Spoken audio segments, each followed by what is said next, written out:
live right now. All right, and thanks for stepping into the program here. Appreciate you listening to us and checking us out right here on Facebook Live and also as well the Pop Culture Cosmos. It's Watch Dogs Legion. It's coming out here very soon. Yeah. Want to go ahead and talk a little bit about that today. Got some great people talking about it, and right here today to talk about Watch Dogs Legion. Oh my gosh, bad time for. Excuse me. Oh my gosh, choking. See, that's what happens when you go on and TJ says, I'm here. And you're like, you're not expecting it. So you're like ready to go. And it's like, yeah. I had to eat like I almost felt like a competitive eater choking down food, but okay, I can breathe again. Well, we're talking Watch Dogs Legion. It's coming out next week. We're so excited for it. And here today to talk about Watch Dogs Legion is a good friend of mine. You knew his voice from the Voice from the Underground, but he's out and about now, helping us out here at the Pop Culture Cosmos when he can.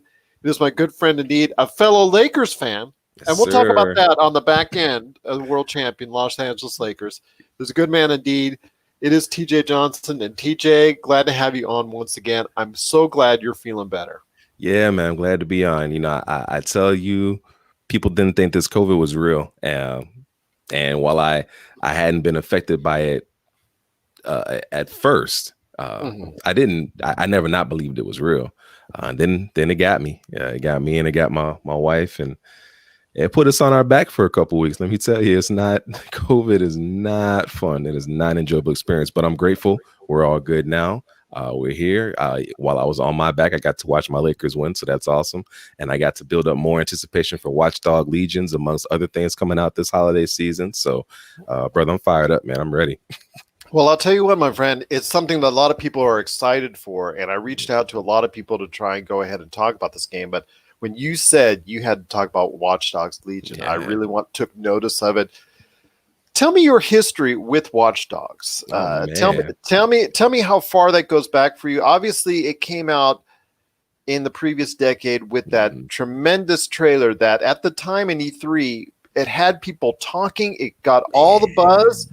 Yeah. Everybody was excited for something because it was doing something as far as at that time, which was considered next gen, that not a lot of games could go and do before. Not a lot of games had even thought out before. Mm-hmm. Now, mind you, when the game came out, there was a controversy about, it doesn't look as good as what the E3 vertical slice was and all that. But the game still received a lot of praise. Obviously, enough sales for Ubisoft to go ahead and give it the Mother May I for more iterations down the road. But tell me your first experience with Watch Dogs. You know what? My first experience for Watch Dogs goes back, just like you said, the E3 trailer and just watching that world and watching the way Chicago was reimagined in this virtual form. It looked incredible. So naturally, and I think what we have to remember with E3 and these other pre-rendered shows that have these pre-rendered scenes, and they're pre-rendered. They're designed to anticipate, to build anticipation. They're designed to show off what the potential can be. So we have to really understand that going into these presentations, unless they say this is live gameplay footage and this is a pre-alpha build or something to that effect. We have to make sure that we remember that, because they're in the business of garnering attention. They're in the business of garnering excitement, and which is exactly what that E3 trailer did. So that was my first experience with it. I remember my first big time gamer moment, if you will, because remember the Xbox was all about, recording things. And remember the first time I made a big recording was, I forget what mission I was doing, but I had jumped out of a first story window, rolled off of the hill, jumped into my car, sped off just in time to catch the bad guy driving right past me. And I T-boned him into the lake and won the mission. And I thought, man, that was really cool. Completely by happenstance, completely on accident. I mean, it was, I made it seem like it was on purpose, of course, but the truth of the matter, it was definitely an accident. But that was my first big moment with Watch Dogs. Playing Watch Dogs 2 was awesome. Was also a big thing for me because, I got to have the inclusion of Marcus Holloway as an African-American protagonist. So that was an extremely cool experience, being able to see representation on the video game spectrum. So yeah, my history with it goes back to, the very, very beginning. I've played them all. I'm looking forward to continuing the trend with Watch Dogs Legions, and the fact that they're now turning around and adding some Aiden Pierce stuff who was the protagonist from the first Watch Dogs. Yes. That's actually going to be pretty exciting. I was curious to see where his story went. So I'm excited that they're doing that. I'm excited that they're teasing this idea of a shared connectivity with other Ubisoft products, looking at Assassin's Creed. Just very excited to see where this entire world goes. And especially now that we've gotten this, not a Me Too movement, but now that we're going to be leaning more on female protagonists, now that we've got some things that happen with Ubisoft, and now that stuff's being fixed and rectified and moving forward, we're going to see a lot more women in roles of prominence. So I'm excited, man. I really am. And I am too. And obviously your experience with the game and both games so far, I know you obviously, like you said, you've enjoyed it greatly. One of the I guess nuances of this game is the fact that you can be anyone, supposedly anyone, anywhere within the confines of the games. I know when at an E3 you see these promos, you see these press conferences, you see these pitch meetings, and they promise the world at you. I remember No Man's Sky probably being the most infamous of it. And finally, years after release, it's finally now meeting that type of acclaim and type of promise that it once had. I mean, it's coming close to it. Yes. Still hasn't quite got there, but at this point in time, it's done a lot to go a long way towards that. It has. Watch Dogs Legion, it was introduced with a lot of promises, and one of the promises, the main promise that is supposed to be getting everybody, is that you can play anywhere, anyone, anywhere within the confines of the game. I know the thing that they like to keep on putting out is the old lady doing that old lady roll over the barricade. Yeah. You can play the old lady, and they love going ahead and showing you the footage from that. Talk to me about how intriguing that is for you as a player. Talk to me about how that feels and as something that you're looking forward to. Is this something that was the real main draw for you within this game? Well, I think the idea that you can be anyone, as intriguing as that is, what makes it more so intriguing for me is I like to consider myself very competitive. So I'm the one that likes to play the 2Ks and the Maddens just because I enjoy that level of competition, right? So when I enjoy a single player experience, which I've found myself doing a lot more of in isolation here, but when you're enjoying single player experiences, you have certain, for me, I have certain benchmarks. I have certain milestones and certain challenges I like to hit. I like to be able to do certain things. I like to be able to experience certain side quests and so on and so forth. And then when the game is completed, sometimes it's tough to go back and replay it. So I'm saying all that to say, this idea of be anyone at any time, doing anything, it adds another nuance, adds another level of a potential challenge where I can go back and replay a level as somebody who may not particularly be adept to that particular mission. So if I have a mission where I have to do a lot of hand-to-hand combat, and I get an older avatar, I'm curious to see how they're going to respond to such physicality, like the old lady again doing the slow roll over the barricade or the slow roll over the car. If speed needs to be something that's of the essence and I have an older character, how does that affect it? I'm curious as to see the ways different people can affect different missions. So personally, I'm excited for it. Now, again, we know that Ubisoft has done it in the past where they promised the world and given you, a street as opposed to the world that they promised. But I'm excited. I consider myself an optimist. I believe if you tell me you're going to do something, I believe it until you prove otherwise to me. So I'm looking forward to the experience. I'm looking forward to seeing exactly what they can and can't do. And I'm looking forward to seeing what their anticipation and what they're planning to do ultimately comes out in the end. Absolutely. For myself as well, it's something I'm very intrigued on, to see this concept of basically you hopping into someone else. I remember playing recently the remake of the mid-2000s game Destroy All Humans, where you could actually go ahead and zap and clone yourself to be whoever it is that you're trying to be. Let's say there was the mayor of the town or just some random person there or a police officer, what have you. Now, this is going to take it an even step further as far as you actually becoming that player. And we saw that in the first game, it's doing something that you had never thought possible at that point in time, which was controlling things that weren't right near you, taking what was on your, at that point in time, his smartphone, and being able to control and manipulate things from a distance, Right. or right next to you, or what have you along the way. Anything electronic was fair game within the confines of Watch Dogs. Here, it seems like anything is at least, well, being promised as being possible within the confines of the game. So the outcomes, or the way you go about your missions, or the way you go about completing anything within the game, seems to be almost infinite. Yeah, it does. And that, again, that's that level of replayability, and it's the level of, like you said, infinite possibilities. Let's try this with this person. Let's try this person with this car, and this, like, just being able to put different combinations together. You know, you look at people that have that community of, like, the speedrunning community, where they're always trying to find different ways to play a game. So they have the speedrunner community, they have the different ways that they want to make the game more difficult. If you look at people who played the Breath of the Wild, they'll say, okay, you gotta do the game without taking a single hit. Now, if you've played Breath of the Wild is an extremely long game. If you want it to be, it can be pretty short, but the idea of playing it without taking a single hit is fascinating and terrifying at the same time. But that's the idea behind people continuously just trying to reinvent different ways to play the game. So I'm looking forward to seeing what Ubisoft really allows us to do in that community as well.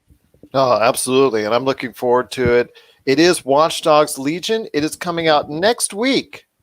I think, was it the 29th, if I'm not mistaken? Yep, next week on the 29th. That's a Next Thursday. week, yep. All right. So that's an interesting time.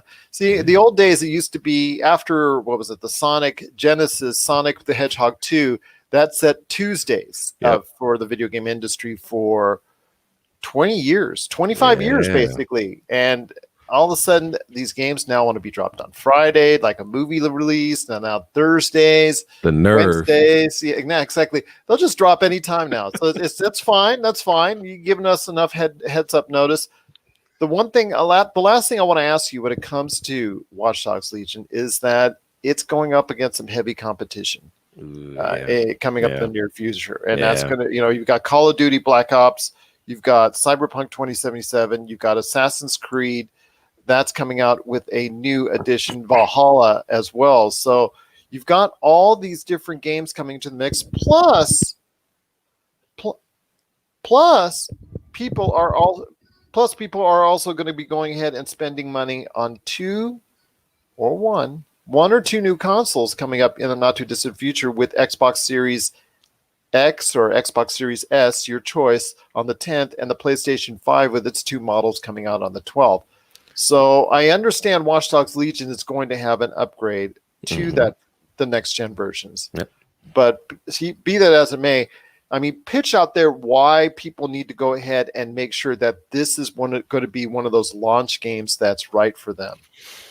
Ooh, you threw me a little curveball there. I can tell you why it's right for me, and hopefully it resonates with somebody else. All right, let's try that. Okay. So again, Watch Dogs has been a series, one that I've been enthralled with since the beginning, ever since the idea of being a modern assassin, right? And it really did start with Assassin's Creed. Yeah. Assassin's Creed really kind of started my interest in this open world stealth Templars and assassins. It's just the idea of being able to have that conflict, and then you take that conflict, you put into a modern day spin. That was extremely exciting to me. So saying that to say, with Watch Dogs, the ability to control what you want to control, especially in a world where we're leaning more and more on technology, we're leaning more and more on cell phones, leaning more and more on the ability to do everything from the palm of our hands. It's an interesting concept. And so when Watch Dogs was initially came out, it was such an intriguing concept as well. So for me, Watch Dogs is a continuation of that idea. It's a continuation of being able to feel like you are truly in control of the world around you, and that anything is kind of possible. So the idea of this game, and especially being able to jump on a next gen technology, having the free upgrade status with both PlayStation 5 and the Xbox Series S or X, being able to buy that game, and you can find it pretty competitively priced even right now. If I think the lowest I've seen it right now is $49.94 on Amazon. but it's such a great price, and being able to have the free upgrade as well, it really is kind of a no-brainer. If you're gonna get it, if you have the ability to get that, and you're gonna get in the system, you might as well just go ahead and jump on board and grab that, because you're getting a free upgrade as well. So it really is a no-brainer to jump on that one for me. I have to imagine that I may not be the only person that feels that way too. Well, absolutely. With the advent of a lot of these games going free upgrades, well, not 2K. That's the problem. That's a whole nother conversation. Yeah, that's a whole other conversation. That's 2K has been a pain in my back. Oh my goodness. Yes, I hear you. Talk about bloodthirsty, but be that as it may, it is Watch Dogs Legion. It's coming out on October 29th, and if you do get the PlayStation 4, Xbox One version, you can upgrade for free if you're getting the next gen version at any. Basically, you will be able to go and upgrade for the next gen version for free. Yes. So look for that coming out soon. Plus, there'll also be PlayStation 5 and Xbox Series versions coming out as well at the same point in time if you're just going straight into that. But it is Watch Dogs Legion. I know we're excited for it. Another thing you're excited for, my friend, and sir, you got to recently experience was the Los Angeles Lakers winning the NBA. Did they win the finals? Is that what they did? Did that happen? They win number 17. Did they win 17? Yes. I know a lot of Boston fans, i.e. Bill Simmons, doesn't want to say that they do. They're just saying that they won their 12th. It's actually 17, and deal with it. I want to hear your thoughts on it. I mean, I know you were still under the weather at that point in time, but as a fan who has suffered 10 years since the team has really garnered any real success, I want to hear your thoughts on what it was like for you to actually witness the Lakers winning the World Championship. Oh my goodness. Well, to be fair, I'm also a Chicago fan. Obviously, I was born and raised in Chicago, Illinois, so. To say that we know a little something about droughts is an understatement. We're still waiting on our next championship from Jordan. That was back in 1996, 97. So I'm well versed in waiting and being patient. I'm well versed in being patient. Now, with that being said, as a Lakers fan, we really have been blessed. We haven't gone more than 10 years without a title. If you look back, we won the first title of each decade. We won one in 2000, one in 2010, now the one in 2020. And here we are, 17 championships in.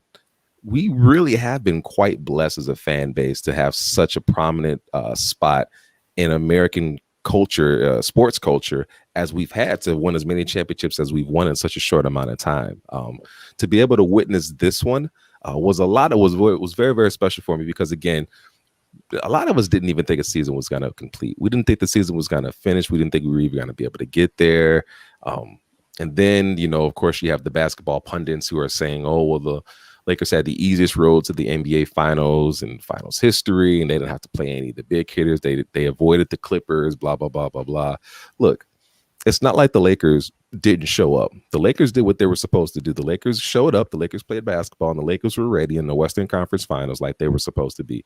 If the Clippers couldn't figure things out inside that NBA bubble, which we understand that it's a different atmosphere. We understand that this is not the same environment that you're used to playing in, with the fans and the arena and the noise and the liveliness and the sixth man that is the fan spurring you on. We get that. We also get that we don't understand the circumstances of being inside that bubble, being isolated from all your family, all your friends, all the typical nuances and all the typical distractions that you have for an NBA season.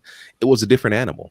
I absolutely understand that, and I don't think you're going to find anybody who follows the sport, who follows basketball, who knows anything about basketball is going to tell you any different. Completely different animal. With that being said, the Lakers did the exact same thing. They had to fight through the exact same thing. They had to go through the exact same thing, just like anybody else. And yet the Lakers found a way to maintain their composure, maintain their focus, maintain their single-minded goal of being NBA champions. And that was something that was realized. So now I'm excited for LeBron to get his fourth NBA title in his 17th season, get his fourth NBA MVP in his 17th season, to be able to do it at the tender age of 35, going to be 36 in December. When he's everybody not 30. Stop that. He's 25. He's exactly. A cyborg. My good friend Rafael Barlow from the NBA Draft Junkies has already proven without a doubt that he's only 25. He will forever remain 25. He's a cyborg. We're going to just find that out, and he never gets hurt and things like that. No, I'm just kidding. But yeah, it is just the way he had 35, like you said, 36. It's just amazing what he can do. It really is, and how he's being consistent. I mean, he has been a consistent fixture in the NBA. Obviously, like we talked about for the last 17 years, since 2003 when he entered the league. But he's been a consistent fixture in the NBA Finals for almost the last 10, 12 years. I mean, he had a 1 year break last year when he was injured and the Lakers didn't make it. And obviously, it is what it is. But saying that to say for him to do what he's done for as consistently, for as long as he's done it as consistently as he has, it's incredible for him to be able to put up the kind of numbers that he continues to put up at age 35, leading the league in assists, leading his team in minutes per game, leading his team in points per game. It's incredible. It really is. And it's a testament to his hard work and his dedication to the game. And he's one of those players that when it's all said and done, the dust settles on his career, we're going to look back and we're going to truly say we were witness to one of the greatest NBA careers of all time. I know there's going to be the basketball pundits who are going to debate if he's better than Jordan. He's not better than Jordan. Jordan had 6 finals without a loss, blah, blah, blah, blah, blah, blah, blah, blah. The truth is, if you're Team Jordan, you're always going to be Team Jordan. There is nothing LeBron can do to change your mind. You're Team Jordan, and that's fine. There are things that Jordan has done for the NBA and for the sport of basketball that will never be replicated. You cannot replace the NBA on the map. It's already here, and Jordan did that. Because that's already been done, Jordan is always going to have a certain elevated status as far as basketball's Mount Rushmore, if you will. But the fact that LeBron James has 17 years in, has won 4 NBA championships with 3 different NBA teams, is just an incredible feat. It's an incredible feat. And to be able to win his 4th NBA championship, his 4th NBA Finals MVP at the age of 35 in his 17th season is incredible. It's incredible. At the end of it, we're going to be debating if LeBron has had the greatest NBA career of all time. I believe that in my heart because he really is that good. And when he retires, when he laces it, when he hangs him up for good, we will truly be worse off without him. We really will. He's just been incredible, and being able to watch this has been incredible. Being able to watch him fight back Father Time, being able to watch him fight back all the naysayers, all the people that called him washed up, being all the people that were saying this is Kawhi's town, and to do it this year, this 2020 that has been an absolute just hell to be through. Starting off with Kobe passing back in early January, it's just been such a tough year. Mentally, such a tough year spiritually for a lot of people, physically for a lot of people. And for them to be able to do it and have dedicated this season to Kobe and never wavered from that. They never backed down. They were still, every time they got through huddles, they would say Mamba on 3. You know, the fire never diminished. It never felt, you know, a lot of times we can be victims of the moment. We can be victims of circumstances and be caught up in, we're going to do this for Kobe in January, and in February, we're still going to do it for Kobe, and March and April and May and June and July and the time kind of goes on. And a lot of people can tend to forget, you know, it's not front page news anymore. Kobe passing was back in January. And a lot of people, while they haven't forgotten, it wasn't garnering the same amount of attention. And, you know, rightfully so. There were a lot of other things that happened in 2020. But my point is they never lost that focus. They never lost that laser vision to say this year we're winning it, and we're winning it for Kobe. Yeah. We're winning it for Gianna. We're not letting that moment pass us. I thought that was a very, very a huge testament to who they are mentally, who they are trying to be, what they're trying to accomplish, and the fact that they were able to do so. They said what they were going to do, and they went out there and did it. When other teams fell flat, fell very, very ugly. You know, I don't mean to pick on the Clippers, but. Or you can also pick on the Bucks. You can also I can, but it was different. But it was different. You these were all favored teams. These were all teams that had higher rankings, higher seeds that didn't make the past the Western Conference. Yeah. And in the case of the Clippers, they were the team picked by so many experts to go all the way. Yeah. And look what happened. And they had a 3-1 lead too in their own series in the second round against the Nuggets, and didn't come to pass. It made Jamal Murray like he was a freaking superstars what they did. Yeah. And that just goes to show. And I know that there are reports out there that a lot of Clippers player didn't like how Kawhi was special treated, didn't like how Paul George was specially treated, and so on and so forth. And you know, I'm sure that there's some truth to that, because you have these superstars that come in and they automatically get preferential treatment. They get games off, they get days off, and you have other players like the Patrick Beverleys who get in there every day, lace up their shoes every day. You think he's from Chicago. You know, Chicago is a very get up every day, go to work town. And he has that same mentality. And then you have some players that come in and get to kind of coast by, and that rifles some feathers, and rightfully so. But you want to see the best go up against the best. I was looking forward to see the Lakers take on the Clippers, because that's really what everybody wanted to see. That was the NBA Finals, if you will. The Lakers did what they were supposed to do. The Clippers couldn't. So when they want to sit there and give this the bubble championship, and they want to give this an asterisk and say, you know, this is all done inside Disney and blah, blah, blah, blah, blah. They weren't saying that when it was the potential for the Clippers to win their championship. They weren't saying it when it was potential for the Milwaukee to win the championship. But because the Lakers won it, because it's LeBron, they're going to find a way to minimize what has happened. But the truth is, this is just an incredible accomplishment, incredible feat. They were able to maintain their composure, maintain their focus, maintain their vision. This is the longest NBA season, obviously, in the history of the NBA. Yeah. And they were able to continue to bring attention to issues that need to be that needed to have the attention brought to them. So everything every check mark, every task they set out to accomplish this year, they did that. So that's an awesome testament to them. It's a testament to Rob Pelinka. It's a testament to Jeannie Buss and her vision, her desire to stick to the plan, not allow herself to get distracted, wanting to come to people's defense and come to people's aid, and everybody else is saying, nope, just the best way you're going to shut people up is by winning. Yeah. You know, and they truly adopted that Mamba mentality. That wasn't just a saying for them. They truly embodied what it meant to have Mamba mentality and that Mamba focus. And that was pretty cool, man. So it was exciting to be able to watch that play out in real time. Absolutely. I couldn't agree with you more. I mean, it was just so wonderful experience for me. I got to experience it for the first time, really, with my daughter, who was only 6 at the time that they won their last championship, so she doesn't have any remembrance of it or any memories of it. So enjoying it with her, with one of my daughters, who is a huge Lakers fan now, was just truly a rewarding experience. And you talked about Kobe Bryant and his legacy that he's left behind. The unfortunate part for the Lakers is that they didn't get to win it with the Mamba jerseys. I know they were a little bit despondent over that, but I think that gave them the strength. I think one of the reasons why you saw them dominate so clearly in that 6th game in the first half, especially in that second quarter, was the fact that they were motivated by the fact that they felt like they let Kobe down. I know that was an issue. I know that's something that they were concerned about. I know Miami had fatigue, but you know what? And when you're in Game 6, both these teams are going to have fatigue. Both these teams are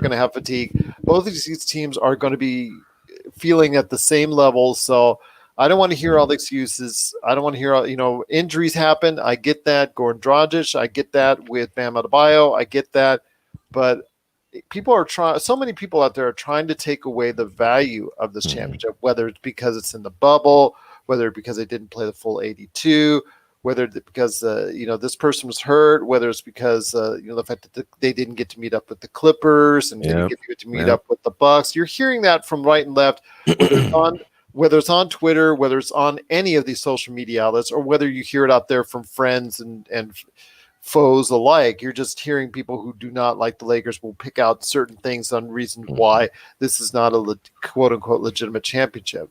I am on the record as saying this is the hardest championship for any team.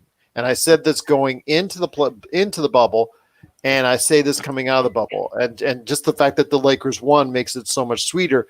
But I think especially for them, and that the year that they've had, this is probably the greatest championship that the team has ever had.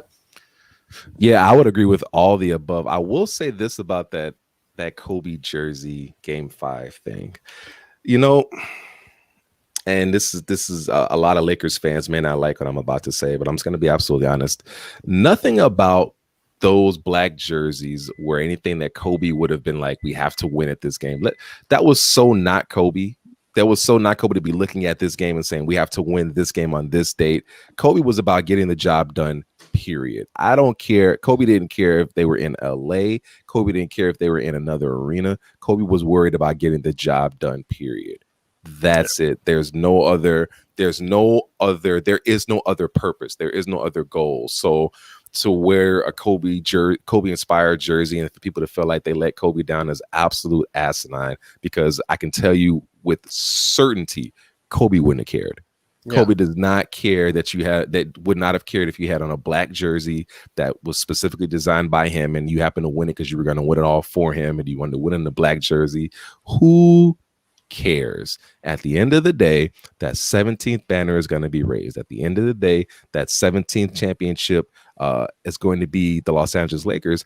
And that is what Kobe cared about, not about a jersey, not about winning it a certain way or a certain style. Remember, Kobe Bryant was throwing up air ball after air ball and brick after brick that championship they won against Boston.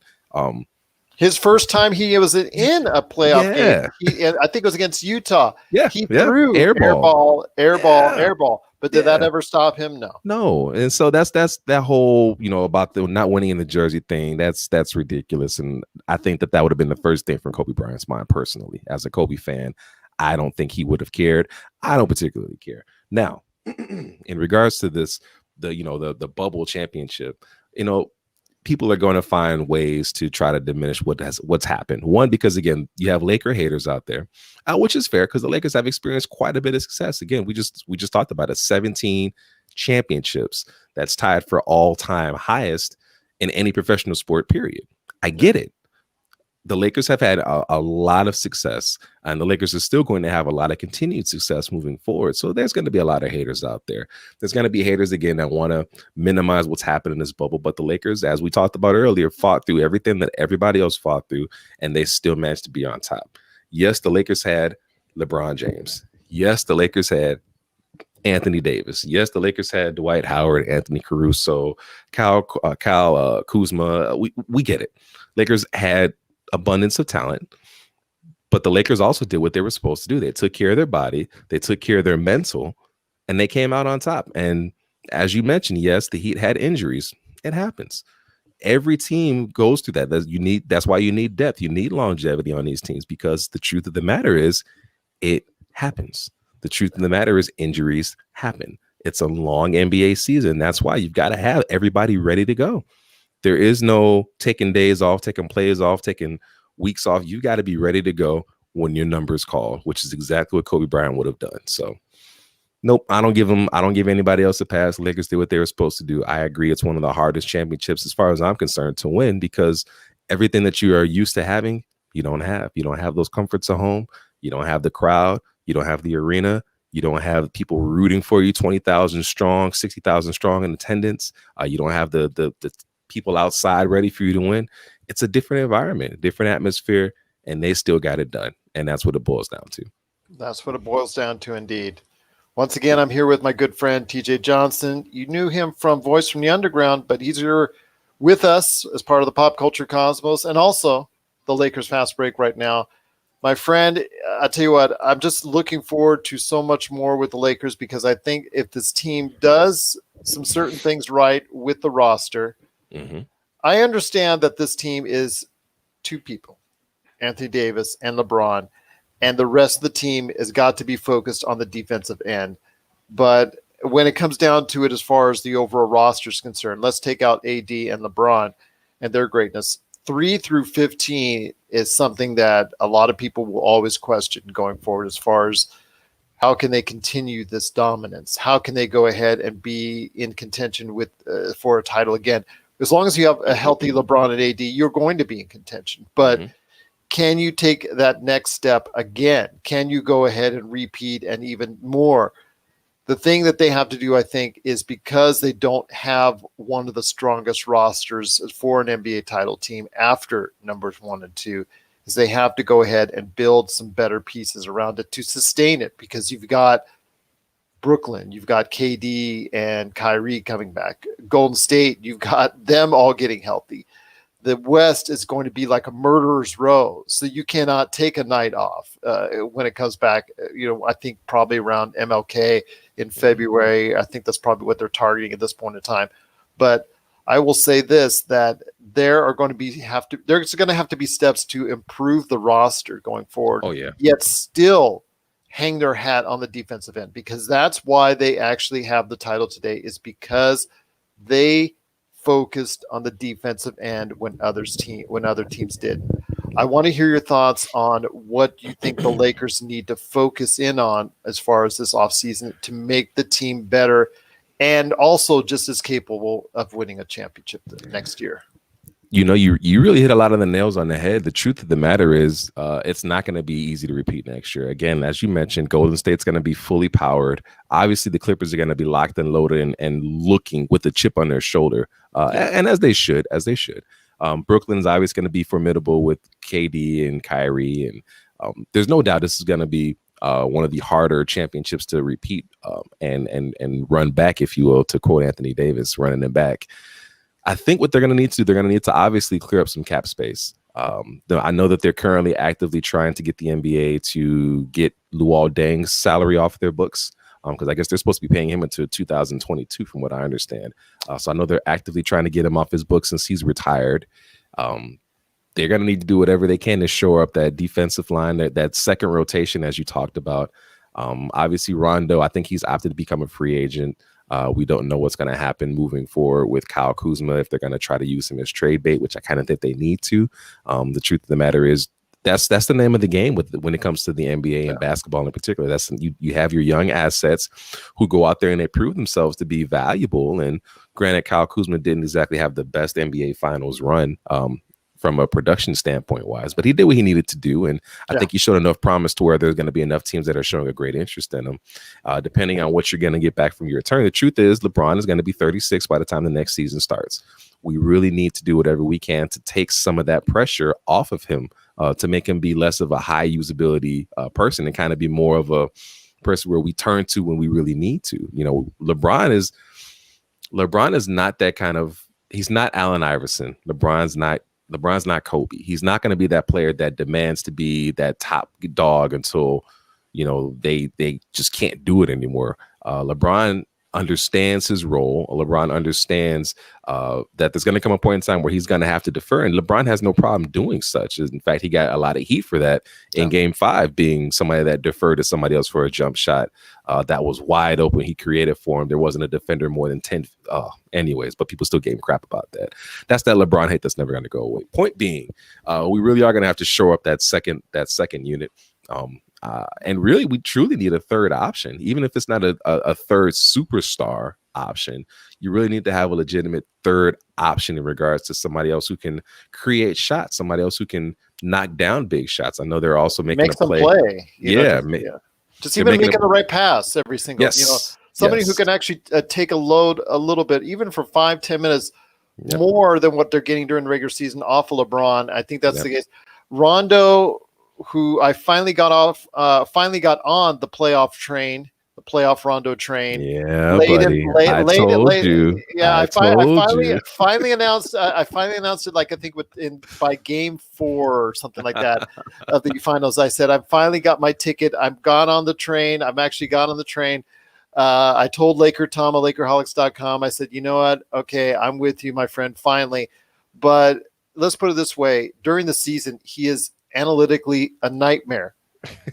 And you and I both know that he takes the season off at this point in his career, and he shows up for the playoffs because he's playoff Rondo. He doesn't like it. He doesn't want to say it, but we know it's the truth. It's there. It's right there in right there in the numbers, right there. We see the performance on the screen. It's the eye test. We see what he does during the season, and we see what he does during the playoffs. That's fine. If you get someone else to take up that slack during the course of the season that can still give you positive minutes in the playoffs, that's something that we read. That's something that we need right there. And Danny Green, I feel for the guy because I do too. He missed the shot, but he's been awful all season.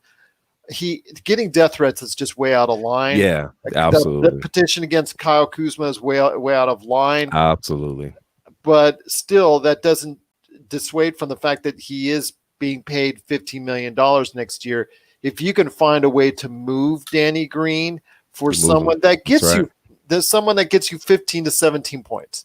I'm not asking for a 20. I'm not asking for that, like you said, a third star. They don't need a third star. They just need someone to come in, hit timely shots, be able to be a distraction for the other team, and be able to play good defense. That's all. That's all we're looking for. And I know they're throwing around names now, like they're talking about Chris Paul, and they're talking about Derrick Rose, and they're talking about finding other older vets to kind of help with the load. And the truth is, I'm not on a Chris Paul bandwagon. I never really have been. I've always thought he's been a bit overrated. The truth is, he just hasn't produced enough to really warrant the respect that he's gotten in the NBA. I mean, he hasn't gotten to a conference finals. He's just not that player. He did with Houston. He did with Houston. You're right. Remember, he got injured, which he didn't get past it. Yeah. He got injured, I think in game 5 or game 6, which caused they're saying that's the reason why Houston didn't go to the finals. Yeah, the hamstring injury. I remember. Yeah. So you're right. He did make it there. He just didn't make it past it. So for him to be considered a top tier point guard and to have never made it past the conference finals, to me, I think is absolutely asinine. I don't think he deserves the credit that he gets, but I mean, it's Chris Paul, so it is what it is. I just think the contract is yes. If you want to go ahead and pay him $45 million around there roughly in his last year, which would be like, that's hard because he's not going to be at 35, 36, which he's almost there right now. What LeBron is at that same point in time, so you can't expect the same returns, and you're going to be sucking up that part of your salary cap on To me, it's just a rough watch. It's just rough. Nope. Yeah. Nope. I'd be more okay with Derrick Rose than Chris Paul. If I had my choice between the two, I'd pick Derrick Rose. I actually had been asking for a trade for him since January. So I thought he would be a great mix for the team. So I'm all for it. But Derrick Rose is going to be a hot trade property and commodity out there for a lot of teams. I know that Detroit he's a value point guard right now. And he's one of the very few assets that Detroit has. Very few assets that Detroit has because they're a pretty bad team. It's him and Blake Griffin. That's about it. Yeah. So, and Blake Griffin, is not the healthiest person in the world. So, and Derrick Rose finally is in some sort of good health, and he's been playing consistently. So he's going to be attractive to a lot of teams. So if the Lakers can go ahead and do that, we'll go ahead at least feel a little bit better about the team going forward. But in its current configuration, it's going to be tougher, I think, for them to go ahead and repeat as champion. Yes, it is. If they don't, let's just say we took this roster and put them into the 2020, 2021 season right now, they're gonna have difficulties for sure. Especially again, you're gonna get a healthy Clay, you're gonna get a healthy Steph, you're gonna get a healthy Draymond, who I'm not a fan of, and I think he was exposed when Clay and Steph went down. Finally, I agree. Think he was finally exposed for what he really is, and he's just a circumstance player. He happened to be on a great team. He happened to get a lot of open shots. He happened to do a lot of the things that nobody else wanted to do, but for those championships, he's gonna end up in the Hall of Fame, and it breaks my heart and it makes no sense to me, but it's gonna end up happening because of the fact that he was on Hall of Fame talent given teams. Anyways, I think because he was exposed, it'll be interesting to see what happens moving forward, but obviously Clay and Steph as a 1-2 punch you just don't want to see. You don't want to see Clay and Steph, and we act like they don't have Andrew Wiggins as well. Andrew Wiggins, while hasn't seemed to live up to the potential that he was supposed to, he's still a serviceable player. He's a decent player. He can still get you 15 points we were talking about a game. Andrew Wiggins can pull that off, get you about 5 or 6 boards. He can pull that off. So when you're looking at teams, you really have to look at the way players fit. I think there's something to be said for why I'm no good when I play NBA 2K with my buddies and we do these seasons, right? They have these monster teams, or they have these teams, and I always feel like I have a better team on paper, right? I'm like, I've got, we'll put Kobe into the mix. I'll put Kobe in there with Shaq, and I've got Dwayne, whomever. I'll build this super team. And the problem that I run into is that the players just don't fit. You can have the greatest team in the world, but the players have to be able to fit in the system. They have to be able to fit and work together. And that's the problem. A lot of the players that I would have would be ball centric, have to be ball dominant, have to get up a lot of shots. And there's just only so many shots you can get up in a game. So saying that to say there's something to say for the way players are configured. There's something to say for the way players play with each other, the way they fit as far as the puzzle is concerned. You gotta make that part of it work. And if that part doesn't work, then your team's not going to go very far. So we had the pieces of the puzzle to win this year. If we took those same pieces for the same puzzle next year, I'm not 100% sure how that's going to turn out. It's going to be interesting to say the least. Absolutely, to say the least, indeed. But we are hopeful the Lakers will make the right moves. Rob Pelinka and the team. He's earned that. He's earned it. I was later on the board with him as well, but I'm now on board. I'm thinking that he'll be able to go ahead and make at least the team viable for another championship run. I'm looking forward to it indeed. TJ Johnson, once again, it's just been such a pleasure. You talking Watch Dogs, you talking Lakers. It's been so great. This is going to go on 2 great podcasts. And I'll tell you what, I'm looking forward to you coming on to the show, being part of the Pop Culture Cosmos whenever you can. And I just truly appreciate any time you give for us. And we are truly thankful and blessed to have you part of us right here. Amen, brother. All right, my friend. It's been great having you on the show. I want to thank you so much, everyone out there, for watching and listening. If you have any questions for TJ or myself, popculturecosmos@yahoo.com or popculturecosmos or anywhere, you can go ahead and get your social media. Just type in Pop Culture Cosmos right there. You can ask us, hit us up, tell us what you need or what you want to talk to us about. Or if you have any questions on anything relating to sports and pop culture, you know us, Pop Culture Cosmos, indeed. Thanks so much for watching and listening. We truly appreciate it. And here's hoping you have yourself a great day.